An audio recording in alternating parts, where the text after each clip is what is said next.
AJ Allmendinger plays spoiler to the playoff party, and the round of 8 is set. Let's get into it. Coming up next.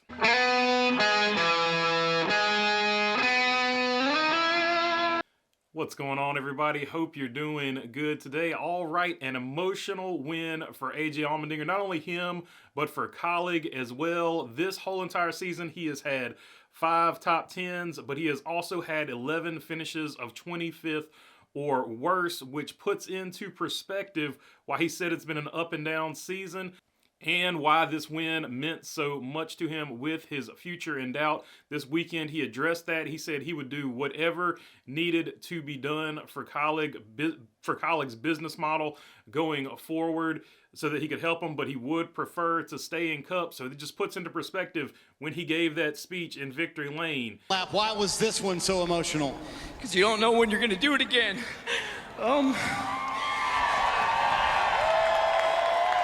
I love all the men and women at Kaulig Racing so much. How poignant it makes it when he says you never know when it will be your last one, obviously referring to multiple things, not just that win, but the future of his career there.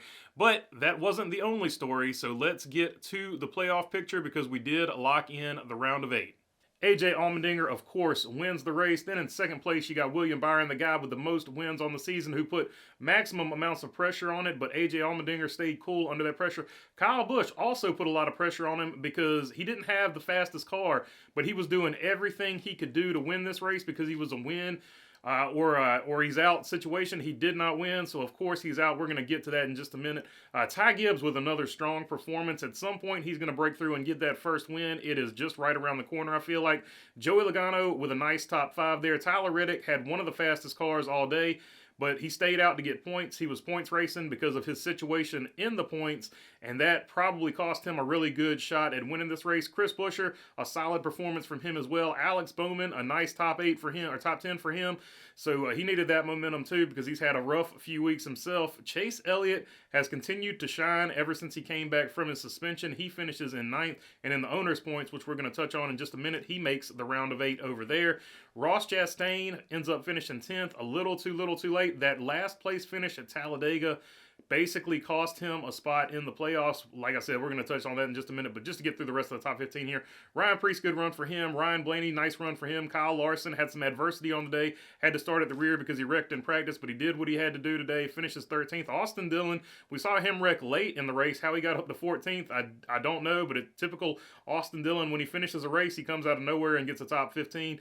And Christopher Bell finishes 15th, had a little contact with Suarez there, so we'll have to see if that affects him any at all going forward in the points, but he's another top 8 driver as well. And Suarez himself had some incidents with other drivers too that could play into his future. Him and Corey LaJoie were overdriving. They weren't being dirty by any means, but they were definitely overdriving the car in this race.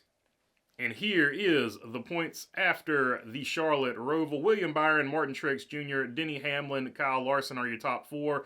Then the next 4 out, because the next round, of course, will be after the next round, of course, there will only be 4. Right now, Chris Buescher, Christopher Bell, Tyler Reddick, and Ryan Blaney sit under the cut line. But let's look here at Brad Keselowski. He had a great season. Compared to last season, this was night and day. He has turned RFK around, and unfortunate for him, but when he wrecked out at Talladega, that seemed to cost him his chance of the race. Ross Chastain, like I said earlier, that dead last place finish at Talladega, he couldn't overcome that. I think he finished top 5 at Texas, and then he finished 10th here today, but could not overcome the last place at Talladega. Bubba Wallace, valiant effort. He was spun out by Daniel Suarez via Austin Cindric when Suarez missed a turn, but he rallied back to get 16th in this race, but did not make the cut in the playoffs. But overall, you would have to say a better season than last year for Bubba Wallace. So Kyle Busch, the season started out really strong for Kyle Busch, and if it wasn't for DNFs, him and Austin Dillon are some of the highest guys in the Cup Series right now for DNFs. If it hadn't been for DNFs this season, who knows what could have happened with his season. But it's definitely something to build on for next year, and definitely valiant effort trying to win this race with what was definitely a 3rd fastest car. But he got up there and did what he could do. So that is the driver's points, but I think it's also interesting to look at the owner's points, something that doesn't get talked about a lot. from NASCAR or the commentators. And it's kind of odd to me because Chase Elliott, the most popular driver in the sport, is still in the owner's playoff picture. So let's take a look at the owner's points and address that. So here are the owner's points. The number at 24 for Hendrick Motorsports leads it, followed by the number 11 for Joe Gibbs, the 5 for Hendrick Motorsports in third, 17 for RFK is in fourth. Then you got the Joe Gibbs Racing number 20 in fifth. Then 2311's number 45 is in sixth. Team Penske's number 12 is in seventh. And Hendrick Motorsports number 9 going on to the next round in the owner's points. But let's look at who is out of the owner's points compared to the driver's points. And you see there, Martin Truex Jr. is in 13th in the owner's points. So I thought that was very interesting. He has not had I don't think he's had a top 10 since the playoffs have started. I might be wrong on that. Maybe not even a top 15. I'll have to look it up. So I just kind of find that interesting, that they don't talk about the most popular driver being still in contention to win an owner's championship.